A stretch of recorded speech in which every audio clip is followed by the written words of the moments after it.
Pagi ini saya akan sharing dengan saudara satu pengajaran firman Allah yang saya berikan judul Mengalami Kristus yang ada di dalam kita.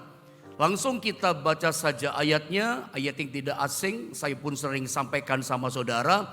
Tapi mari kita belajar lebih dalam firman Allah ini ya. Kolose pasal 1 ayat 25 sampai 29, saya baca 25, kita bergantian, saudara 26. Nanti 29-nya sama-sama ya. Ayat 25 saya baca saudara ya. Lalu lanjutkan 26. Ya begini kata firman Allah. Aku telah menjadi pelayan jemaat itu sesuai dengan tugas yang dipercayakan Allah kepadaku untuk meneruskan firman-Nya dengan sepenuhnya kepada kamu. Teruskan ayat 26 saudara. Yaitu rahasia yang tersembunyi dari abad ke abad dan dari turunan ke turunan, tetapi yang sekarang dinyatakan kepada orang-orang kudusnya. Ayat 27, kepada mereka Allah mau memberitahukan betapa kaya dan mulianya rahasia itu di antara bangsa-bangsa lain, yaitu Kristus ada di tengah-tengah kamu, Kristus yang adalah pengharapan akan kemuliaan. 28 terus. Dialah yang kami beritakan apabila tiap-tiap orang kami nasihati dan tiap-tiap orang kami ajari dalam segala hikmat, untuk memimpin tiap-tiap orang kepada kesempurnaan dalam Kristus. Ayat 29 mari sama-sama kita membacanya 1, 2, dan 3. Itulah yang kuusahakan dan kupergumulkan dengan segala tenaga sesuai dengan kuasanya yang bekerja dengan kuat di dalam aku. Saya langsung saja menuju pada inti sasaran, menukik pada inti yang saya mau sampaikan sama saudara. Kalau kita perhatikan mulai ayat 25 dari kisah Kolose pasal 1 ayat 25. Ayat 25, 26 ini mengatakan bahwa Rasul Paulus itu ternyata mendapatkan mandat daripada Tuhan. Mandatnya apa? Dia mendapat kepercayaan daripada Tuhan, dikatakan untuk meneruskan firman-Nya dengan sepenuhnya kepada jemaat Tuhan yang ada pada saat itu. Termasuk kepada kita tentunya pagi ini. Saya baca ya, ayat 25 perhatikan. Paulus mendapat mandat. Saya baca 25. Aku telah menjadi pelayan jemaat itu sesuai dengan tugas yang dipercayakan Allah kepadaku untuk meneruskan dikatakan firman-Nya dengan sepenuhnya kepada kamu. Jadi ini panggilan Paulus, dia mendapatkan mandat. Mandatnya adalah kepercayaan meneruskan firman-Nya dengan sepenuhnya. Ini menarik saudara ya, dan ini hal yang luar biasa sebetulnya. Saya ulang, sebelum saya melepaskan pengajaran ini kepada saudara, bagian yang pertama yang saya mau sampaikan kepada Anda adalah begini. Ini pengajaran firman Allah menurut pribadi saya, yang Tuhan singkapkan rahasia ini kepada saya.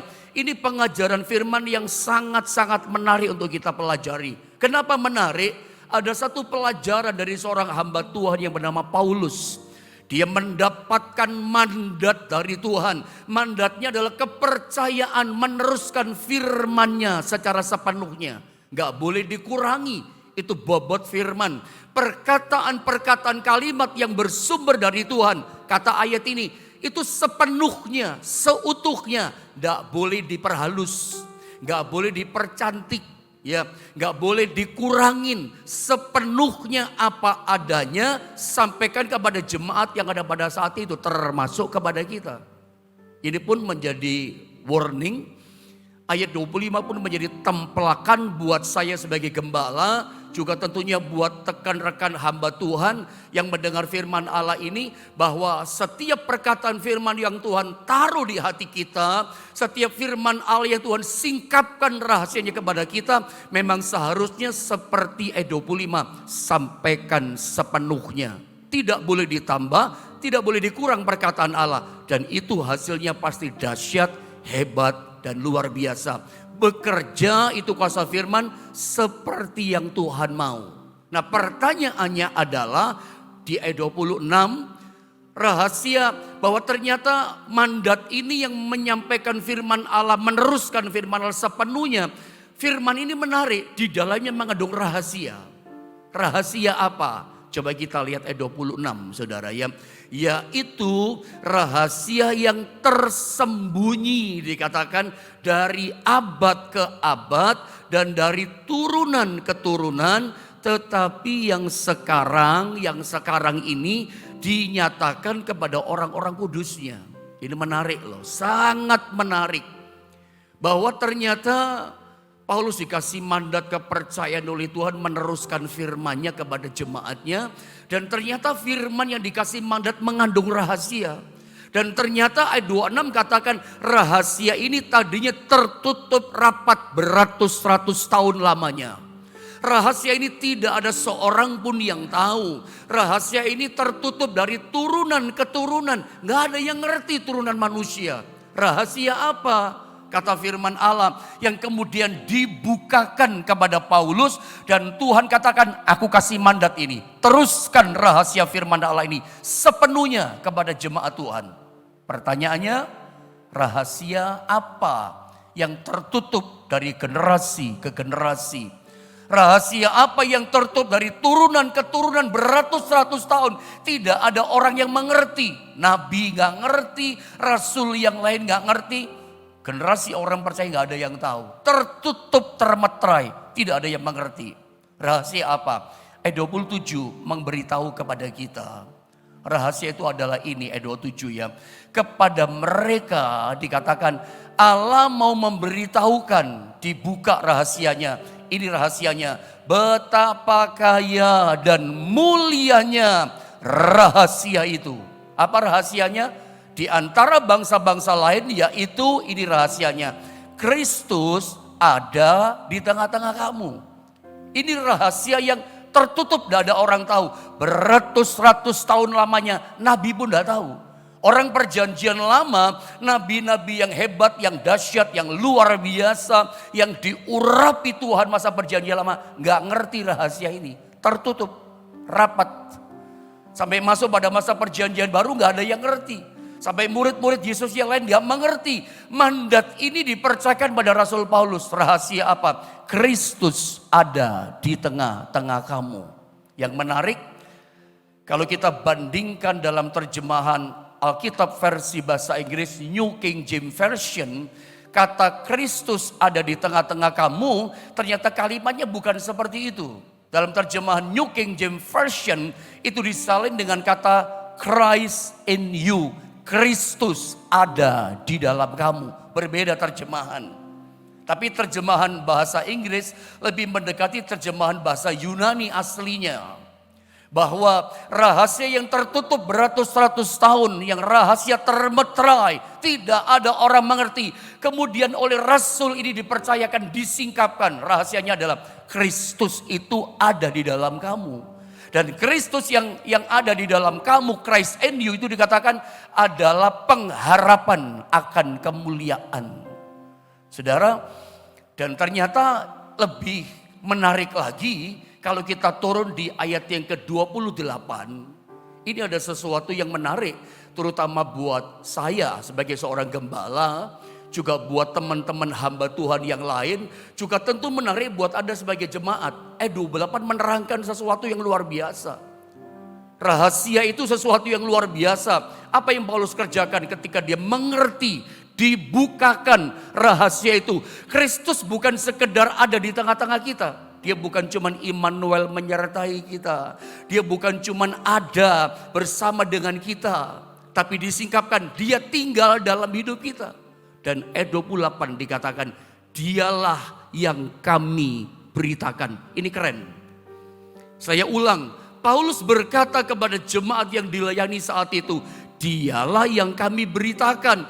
Dia di sini siapa? Apakah dia di sini maksudnya adalah Yesus? Kalau kita baca kalimat ayat ini, saya selesaikan. Dialah yang kami beritakan apabila tiap-tiap orang kami nasihati dan tiap-tiap orang kami ajari dengan segala hikmat untuk memimpin tiap-tiap orang kepada kesempurnaan dalam Kristus. Ini menarik loh. Dia di sini siapa? Apakah Yesus? Kalau kita berkanjang atau sesuai dengan konteks firman Allah. Konteks ayat ini ayat 25, 26, 27, 28, 29 sampai habis. Konteks ayat ini kata kuncinya ada pada kata Christ in you. Kristus ada di dalam kamu. Makanya saya percaya kalimat dalam ayat 28 yang mengatakan dialah yang kami beritakan. Dia di sini maksudnya adalah Kristus yang ada di dalam kamu. Saya baca ulang sekali lagi ya. Saya berharap Anda bisa temukan ini. Dialah maksudnya adalah Kristus yang ada di dalam kamu. Itu yang kami beritakan. Apabila tiap-tiap orang kami nasihati dan tiap-tiap orang kami ajari dengan segala hikmat. Untuk apa tujuannya? Mengajarkan kepada tiap-tiap orang, menasihati tiap-tiap orang tentang Kristus ada dalam kamu. Sepertinya Paulus nggak punya tema ajaran yang lain. Bagi Paulus ini ajaran yang penting. Ketika sejak rahasia ini dikasih mandat, dibuka rahasianya kepada Paulus, maka berita yang penting bagi Paulus, berita yang terutama yang mesti diteruskan disampaikan kepada jemaat adalah ini yang selalu diingatkan nasihatnya. Kristus ada dalam kamu. Ayat ini sebetulnya jujur saja mengoreksi saya sebagai gembala yang menggembalakan jemaat. Karena jujur ya, kalau saya ngaku salah, ya salah ya. Tapi ini juga koreksi buat kita semua teman-teman hamba Tuhan ya. Kadang kita kalau jemaat datang, kadang saya kalau jemaat datang konseling sama saya menceritakan masalahnya, hutangnya, mau jual asetnya, punya masalah dalam rumah tangga, masalah istrinya, anaknya, suaminya, dan berbagai macam masalah yang lain. Ketika saya dengar, karena seorang konselor seperti pendeta ya, ketika jemaat punya masalah, kebanyakan pendeta diam dulu, dengar, harus punya telinga yang bagus, mendengarkan itu setiap keluhan jemaat. Sampai selesai dari A sampai Z menceritakan masalahnya. Sementara dia cerita, saya sebagai gembala seringkali berpikir cari ayat. Sambil dia ngomong orang itu, saya cari ayat. Ayat apa ya? Udah ngerti inti masalahnya. Saya coba cari ayat di firman Allah. Saya coba mengingat-ingat ayat firman Allah. Ayat apa yang cocok untuk masalah orang ini. Firman Tuhan yang mana yang ayatnya yang sesuai dengan persoalan rumah tangga orang ini. Atau hutangnya orang ini. Atau ambruknya ekonomi orang ini. Supaya lewat ayat ini orang ini dikuatkan. Selalu saya cari ayat. Selalu saya cari ayat firman Allah yang mendukung untuk kasih kekuatan. Padahal dalam ayat ini mengingatkan saya sebagai gembala. Dalam ayat ini dikatakan Paulus ketika dia menasehati tiap-tiap orang. Nasihatnya apa? Dialah yang kami beritakan. Kristus di dalam kamu. Selalu nasihatnya gini. Kristus dalam kamu, dia pasti memberikan kemenangan. Selalu muncul kata ini. Karena ayat ini berkata, dialah yang kami beritakan apabila tiap-tiap orang kami nasihati. Nasihat Paulus selalu yang terpenting, yang terutama, tidak ada yang lain. Apapun masalahnya, jawabannya sama Paulus, tidak usah takut, kamu tidak usah khawatir. Ada Kristus di dalam kamu, Christ in you. Ada dapat sesuatu nggak di sini? Kenapa kadang-kala kita lemah? Karena kita nggak menyadari, kita tidak menghidupi rahasia pengajaran firman Allah ini. Kita tidak hidup dalam pewahyuan firman Allah ini. Kita cuma sebatas mengerti. Kita cuma sebatas, saya tahu kok itu Pak, saya sering baca itu ayat kok Pak. Kristus ada dalam saya, Christ in me saya tahu kok Pak. Tapi pertanyaan saya kepada Anda, apakah Anda menghidupi pewahyuan firman Allah ini atau tidak? Kalau Anda berontak hadapi masalah, Anda ketakutan, Anda cemas, Anda frustasi, Anda putus asa. Saya berani katakan berarti itu Anda tidak menghidupi pewahyuan firman Allah ini. Kalau Anda menghidupi pewahyuan ini dan mengerti dan sangat menyadari Kristus ada dalam kita. Saya percaya tidak ada takut. Saya percaya tidak ada berontak. Saya percaya tidak ada yang namanya Anda frustasi hadapi masalah. Karena kita percaya Kristus yang tinggal dalam diri kita kuasanya tak terbatas. Dia sanggup membela dan menolong setiap kita. Kesadaran akan Kristus dalam kita, itu akan membawa kita mengalami terobosan. Kesadaran Kristus dalam diri kita itu akan membuat kita punya cara pandang yang baru dalam menghadapi masalah, dalam menghadapi kehidupan di dunia ini.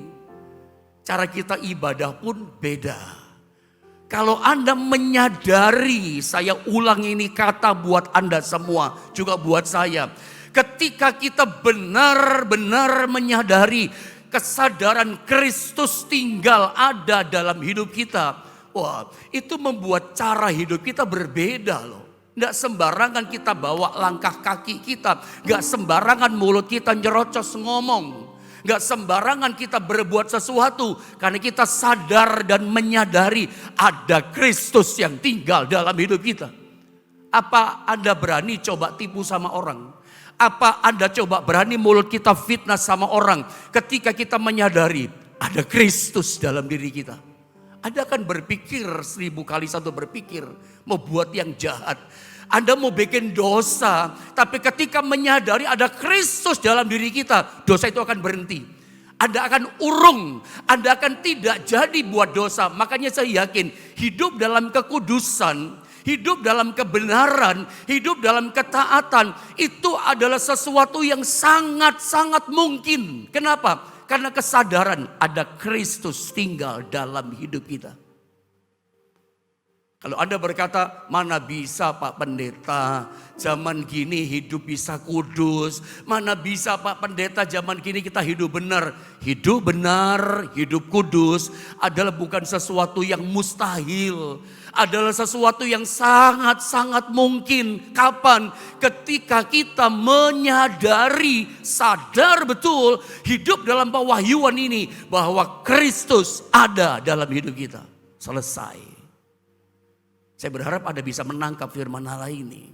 Sebab itu Paulus ketika dia menasehati tiap-tiap orang, mengajar tiap-tiap orang, selalu berita utamanya adalah gak usah takut kamu. Kamu bisa hidup benar karena Kristus hidup dalam kamu. Nah, Christ in you ini, Kristus ada dalam kamu ini, itu bagi Paulus adalah berita inti, berita yang utama. Bahkan kalau saya boleh berkata, meminjam perkataan Paulus, hari ini gereja perjanjian baru, setelah rahasia yang tertutup dari turunan ke turunan, yang tadinya termeterai, tidak ada orang yang tahu. Ya, dari ratusan tahun, begitu ini disingkapkan. Maka berita utama yang harusnya gereja Tuhan tahu adalah ini. Kristus ada di dalam kita. Memang salah satu berita utama untuk orang Kristen yang baru, itu mesti mengerti dia mati, dia bangkit untuk kita. Dia lahir, dia mati, dia bangkit untuk kita. Dia menebus dosa kita. Itu memang berita utama. Tapi udah selesai kan dia kerjakan. Sekarang bagi kita yang sedang bertumbuh dan berbuah dalam dia, berita utamanya adalah ini.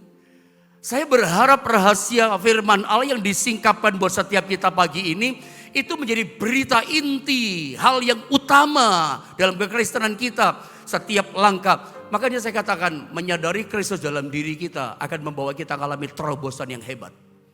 Akan membuat kita mengalami cara pandang yang baru yang berbeda. Menyikapi masalah, menyikapi jalani hidup di dunia ini. Gak sembrono lagi, gak sembarangan lagi. Sadar ada Kristus dalam hidup kita. Makanya kalau kita turun pada ayat yang ke 29, inilah yang dikatakan kuusahakan, kuperjuangkan dengan segala tenaga. 29 saya baca ya. Itulah yang kuusahakan dan kupergumulkan dengan segala tenaga, sesuai dengan kuasanya yang bekerja dengan kuat di dalam aku. Berita utama ini, berita penting ini, Paulus katakan itu selalu diupayakan dengan sekuat tenaga. Apapun halangannya, apapun tantangannya, dia sudah pernah dirajam batu sama orang, tidak kapok dia. Tetap berita ini dia sampaikan dengan segala tenaga, kekuatannya, perjuangannya.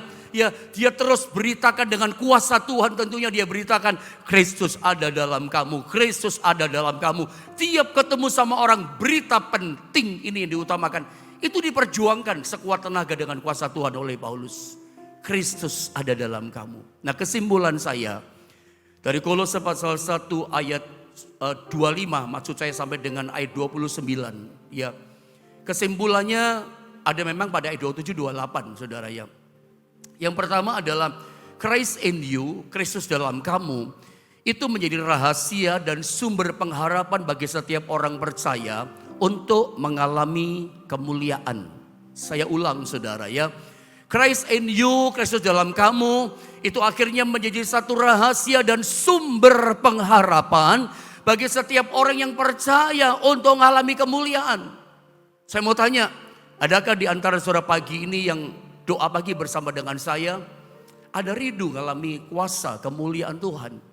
Ada rindu mengalami pemulihan, ada rindu pagi ini sedang mendengar firman, engkau rindu mengalami kesembuhan, engkau rindu dipulihkan di hidupmu yang terpuruk, engkau rindu mengalami kemuliaan, pengangkatan, diangkat kuasa Tuhan. Caranya cuma satu, Anda mesti sadar hidup dalam pewahyuan ini, yakin ada Kristus yang besar kuasanya tinggal dalam hidup kita. Kesadaran akan Kristus tinggal dalam hidup kita, itu menjadi sumber pengharapan kita. Yang kita rasanya nggak bisa deh saya ngalami itu, nggak mungkin saya bisa ngalami sama orang itu. Kalau si A, si B yang percaya pada Tuhan bisa ngalami kuasa Tuhan yang hebat, dia bisa diberkati, dia bisa disembuhkan, dia bisa ditolong sama Tuhan. Kenapa tidak? Anda pun bisa ditolong oleh Tuhan. Rahasianya sama, kesadaran ada Kristus yang sama tinggal dalam dia, juga tinggal dalam diri kita. Saya pernah bilang sama saudara, tugas saya adalah menginspirasi saudara.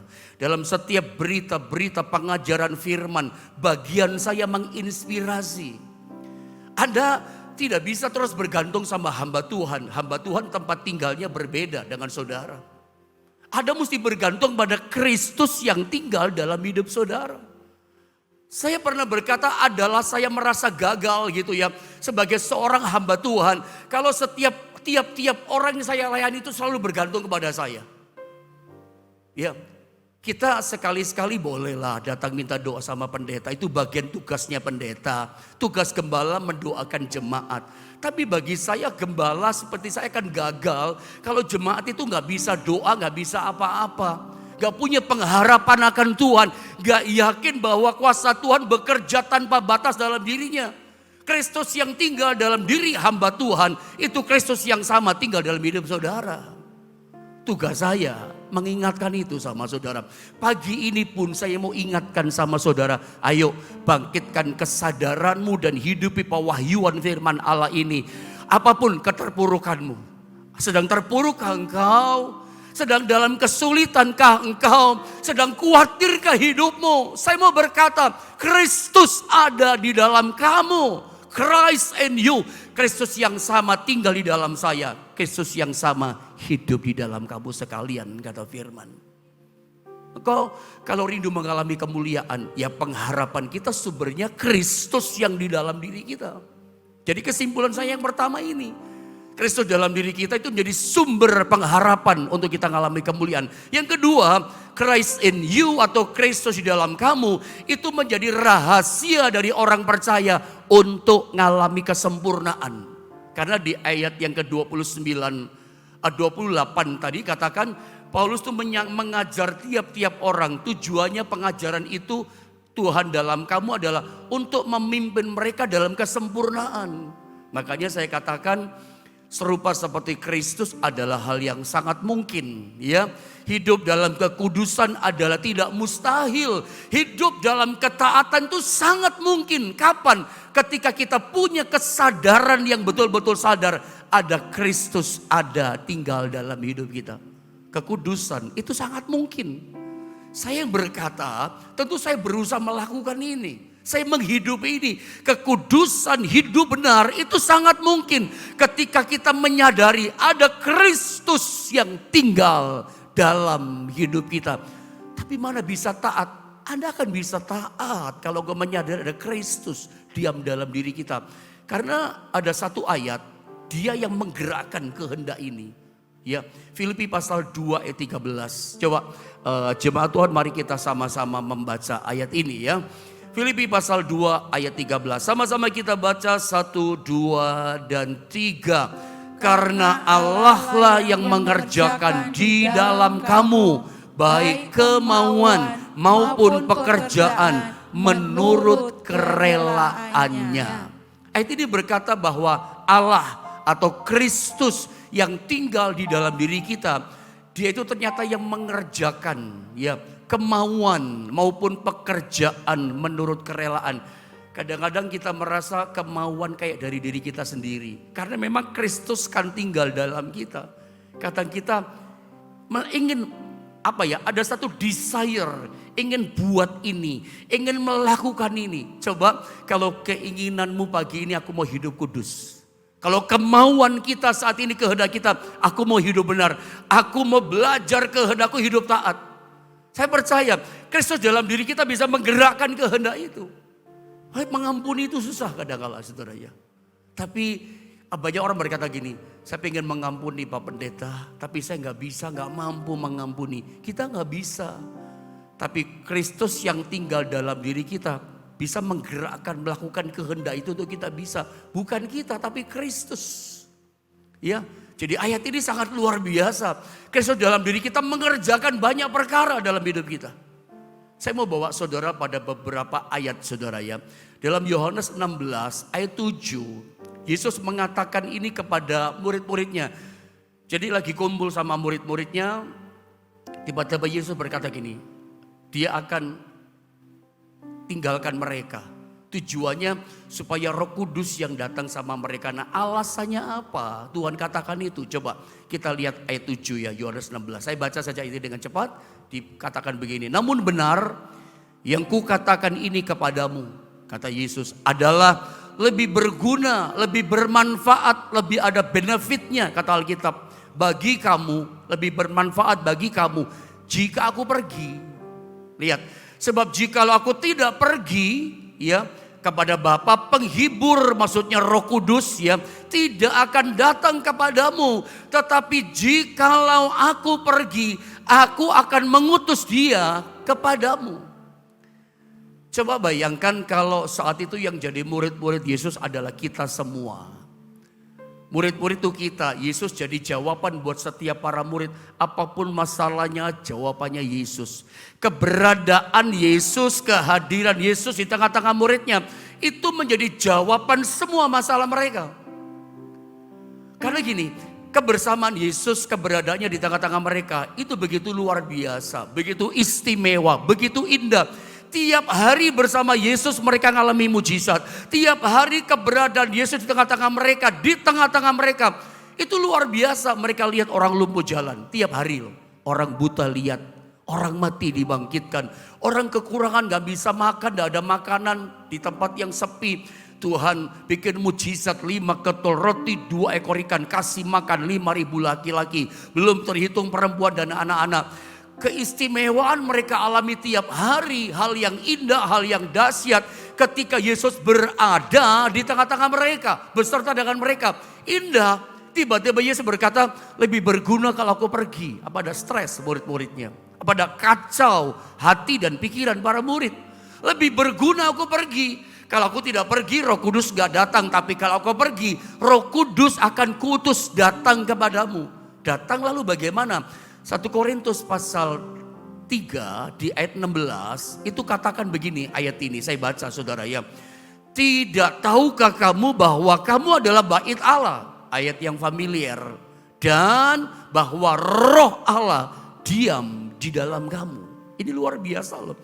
Roh Kudus yang diutus oleh Kristus itu dikatakan nanti Roh Kudus itu bukan cuma tinggal di tengah-tengah mereka, tapi tinggal di dalam kamu.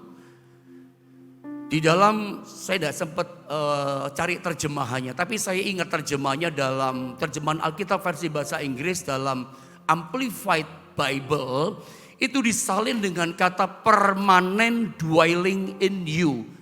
Roh Allah diam di dalam kamu. Nah, kata diam di dalam kamu dalam terjemahan ini dikatakan permanent dwelling in you. Kristus itu Roh Kristus, Roh Allah dikatakan permanen saudara ya. Tinggal di dalam kamu, permanen. Ada kata permanen.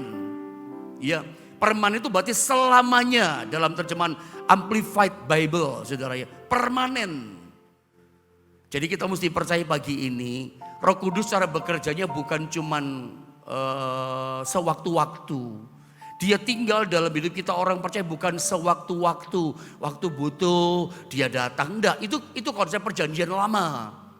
Coba Anda lihat gambar perjanjian lama. Orang-orang perjanjian lama zamannya Musa. Itu di tengah saya kasih Roh Kudus. Ketika dia hadir, itu cara kerjanya dia tinggal permanen, dwelling in you. Selama-lamanya tinggal dalam diri kita. Bukan masuk keluar, masuk keluar. Bukan sewaktu-waktu kita butuh dia datang, kuasanya enggak. Dia selalu, saya ingin Anda menghidupi pewahyuan ini. Sementara saya melepaskan pengajaran firman Allah, saya ingin Anda menghidupi dan sungguh-sungguh menyadari bahwa roh Allah, kuasa Allah itu permanen selamanya ada di hidup kita. Musa itu hanya sewaktu-waktu. Kuasa Tuhan turun, ya Laut Merah terbelah jadi dua. Sama dengan Daud, sama dengan Simpson, sama dengan Daniel, sama dengan Allah. Roh Allah bekerja sewaktu-waktu, waktu butuh kuasanya datang. Makanya saya pernah katakan dalam satu pengajaran dalam tema yang berbeda, mungkin orang perjanjian lama melihat kita gereja perjanjian baru dengan penebusan darah Kristus. Dengan yang kita alami bahwa permanen dwelling in you, Roh Kudus selamanya tinggal dalam diri kita. Mereka mungkin iri hati secara rohani. Kok mereka ngalami, kami enggak ya. Perjanjian lama tidak mengalami itu. Ini bedanya, kita mengalami ini. Ini sebuah pewahyuan rahasia yang dahsyat. Yang kita mesti sadari ini. Kristus itu selama-lamanya dengan Roh Kudusnya tinggal dalam hidup kita. Selalu ada dia. Jadi mengalami hadirat setiap saat itu bukan hal yang mustahil. Itu hal yang biasa kita alami setiap hari. Hadirat Allah itu selalu ada dalam hidup kita. Jadi kita gak nunggu, aku rindu ngalami hadiratmu lah. Bagaimana hadirat Allah ada dalam diri saudara. Kita gak perlu kejar hadiratnya. Hadiratnya kamu mesti sadar tinggal dalam hidupmu. Harusnya ya, kalau hadirat Allah tinggal dalam hidup kita selamanya, harusnya kita mengalami terobosan, harusnya hidup kita dahsyat, harusnya ada pertolongan, harusnya ada mujizat, harusnya hidup kita nggak gini-gini aja. Saya rindu pagi ini sekarang juga Anda mengalami terobosan yang dahsyat, Anda mengalami mujizat yang dahsyat karena menghidupi dan menyadari rahasia ini. Kristus tinggal selamanya, hadiratnya dalam hidup kita. Anda bandingkan dengan cerita ini pada waktu saya masa kecil suka lihat orang. Kalau di daerah namanya kuda lumping. Di desa saya namanya jarandor. Ada seorang dukun tumpang tangan sama seseorang. Tahu-tahu terlempar jatuh kejang-kejang. Begitu bangkit matanya berubah. Dia makan beling kayak makan kerupuk. Dia makan silet kayak makan kue. Itu api disemburkan dari mulutnya. Bisa tahan, tidak nyonyot. Itu namanya bibirnya, mulutnya. Nggak hancur.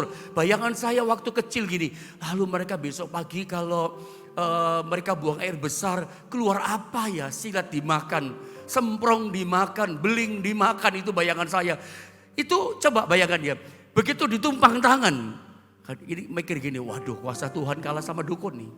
Waduh, minyak urapan. Ada yang katakan kalah nih. Minyak itu sama minyaknya Ibu Ida Dayak. Orang mulai banding-bandingkan itu. Makanya saya ingin menyampaikan ini, kesadaran akan Kristus tinggal dalam diri kita. Orang yang mengalami sewaktu-waktu roh iblis, roh jahat tinggal dalam diri seorang bisa kayak begini kok. Saya cuma kasih value pandangan sama saudara. Ketika roh jahat tinggal dalam diri orang ini, beling dia makan. Ada sesuatu yang supernatural, harusnya kita begitu dong. Begitu Anda menyadari pagi ini, kesadaran timbul. Sadar sungguh ada Kristus tinggal dalam diri kita. Oh, saya yakin hidup kita akan dahsyat. Saudara akan mengalami perkara-perkara yang mujizat, yang supernatural siap terjadi atas hidup saudara.